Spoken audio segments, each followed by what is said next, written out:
मैं बलजिंदर कौर, कौमी शहीद सरबजीत सिंह की बहन। मीडिया के माध्यम से पता चला कि पाकिस्तान में खूंखार आतंकवादी ताबा को लश्कर तैयबा ने अपने साथियों से मिलकर गोलियों से ताबा को मौत के घाट उतार दिया। ताबा और उसके साथियों ने 26 अप्रैल 2013 को सरबजीत के ऊपर ईंटों और छड़ियों से हमला किया था, जिसमें 2 मई 2013 को सरबजीत जी हमेशा के लिए हमें छोड़कर चले गए थे। बहुत ही गंभीर बात है कि 2013 को सरबजीत सिंह जी शहीद होते हैं और 2018 को ताबा और उसके साथियों को पाकिस्तान की अदालत रिहा कर देती है। इससे पता चलता है कि जो दलबीर कौर सरबजीत की बनावटी बहन थी और उसकी जो डुप्लीकेट बेटी बनी थी सपनदीप कौर, इन दोनों ने मिलकर पाकिस्तान की अदालत में जो हत्यारों पर केस चला, उस अदालत को गंभीरता से अपने आप को पेश नहीं किया। सरबजीत कौन है, क्या है, पाकिस्तान की अदालत में स्पष्टीकरण नहीं दिया गया। दलबीर कौर और सपनदीप कौर दोनों ही ना तो वो सरबजीत सिंह की सगी बहन है और ना ही सपनदीप कौर सरबजीत की बेटी है।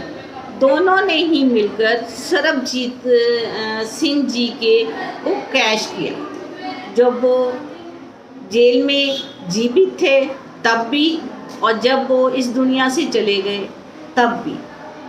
जितना कैश हो सकता था दोनों ने मिलकर किया और उन्होंने भारत सरकार, पंजाब सरकार, भारत में रहने वाले लोगों को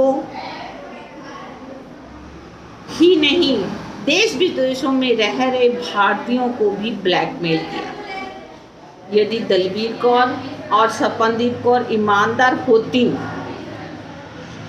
और उनके साथ सरबजीत के साथ में उनका कोई खून का रिश्ता होता तो सरबजीत सिंह जी के हत्यारों को मौत की सज़ा दिलवाती, उसकी अदालत में कार्रवाई पूर्णतः रूप से करती, हत्यारों की लिस्ट में उस अदालत में लश्कर तैयबा को भी अपनी पार्टी बनाती।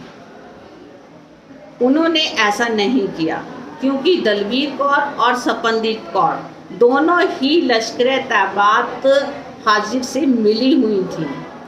यही कारण था कि दलबीर कौर और सपनदीप कौर ने अदालती कार्रवाई नहीं की। दलबीर कौर के पति बलदेव सिंह और सपनदीप कौर के पिता बलदेव सिंह ने बताया था कि 2013 अप्रैल से पहले दलबीर कौर पाकिस्तान 2 महीने रहकर आई थी। इसकी खबर ना तो मीडिया को है और ना ही भारत सरकार को। अगर थी तो इसका खुलासा नहीं किया गया था। किसी भी मीडिया ने इस बात का खुलासा नहीं किया कि दलबीर कौर सरबजीत की शहीद होने से पहले 2 महीने पहले पाकिस्तान रहकर आई थी। इस बात से साफ जाहिर होता है कि दलबीर कौर और सपनदीप कौर दोनों ने ही मिलकर सरबजीत सिंह पर हमला करवाया। अभी तक मीडिया सपनदीप को सरबजीत की बेटी बता रही है। वो किस आधार पर बता रही है?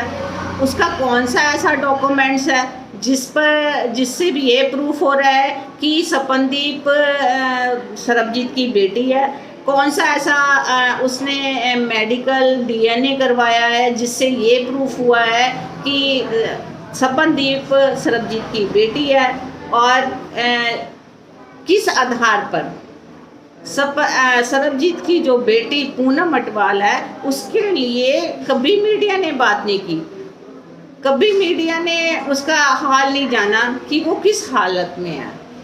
पाकिस्तान में लश्कर-ए-तैयबा ने अपनी रंजिश के कारण अपने साथियों से मिलकर ताबा को गोलियों से भूनकर मार डाला, तो ये उनकी आपसी रंजिश थी। इससे सरबजीत को इंसाफ देने वाली हम बात नहीं कह सकते हैं। ये तो जैसी करनी वैसी भरनी वाली बात है कि ताबा को जो काम करता था उसका उसी तरीके से उसकी मौत हो गई। तो अगर अदालत के माध्यम से सरबजीत के केस के माध्यम से उसे कोई मौत सज़ा होती तो हम ये समझते कि पाकिस्तान की अदालत में सरबजीत के साथ इंसाफ किया, तब हम जानते कि हमारे साथ इंसाफ हुआ है। तो ये तो आपसी रंजिश वाला काम था, उन्होंने कर दिया।